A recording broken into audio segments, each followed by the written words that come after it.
ওর জন্মের পরে 1 থেকে 3 বছর থাকে অন্যের অধীন, 3 থেকে 6 হাঁটা চলা বলা কথা বলার সময়, শিক্ষার সময়।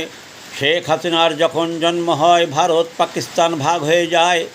বঙ্গবন্ধু বিভিন্ন আন্দোলন সংগ্রামের নেতৃত্বের দায়ে বারবার যেতে হতো তাকে জেলের ঘরে। শেখ হাসিনার যখন পিতাকে দেখার ইচ্ছা হতো, মাকে বলিত, মা আমি বাবার বাড়ি যাব। জেলখানাকে শেখ হাসিনা বাবার বাড়ি মনে করিত। শিশুকালে শেখ হাসিনা পিতার আদর সোহাগ থেকে বঞ্চিত হয়। যুদ্ধের পরে মাত্র 3-3.5 বছর পিতার আদর সোহাগ পায়। 2009 সালের পর থেকে বুকের ব্যথা চোখের পানি চেপে রেখে শেখ হাসিনা এক তলাবিহীন ঝুড়ি ভিখারির জাতির দুর্নীতিতে চ্যাম্পিয়ন দেশকে সাজানো গোছানো দেশ, উন্নত ডিজিটাল দেশ বানায়। 12 সালের পর থেকে দলে পদ পদবি ব্যবসা শুরু হয়।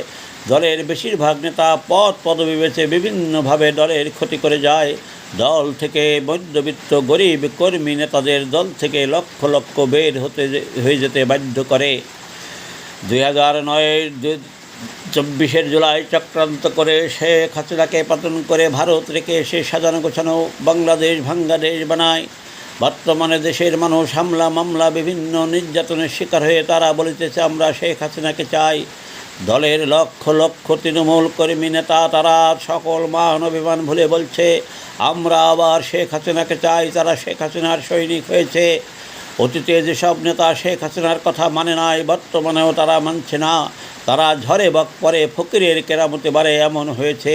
দেশের মানুষ বিভিন্নভাবে নির্যাতিত হয়ে, কর্মীরা নির্যাতিত হয়ে, হামলা মামলা শিকার হয়ে তারা শেখ হাসিনা জয় বাংলা বলছে। নৌকার পারে হাওয়া লেগেছে।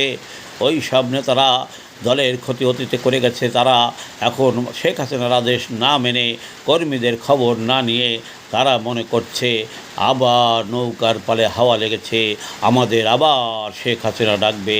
কারণ আমাদের কোটি কোটি টাকা আছে, আমাদের না ডেকে শেখ হাসিনা পারবেই না। তারা শয়তানের ধোঁকায় পড়েছে, তারা নফস শয়তানের পাল্লায় পড়েছে।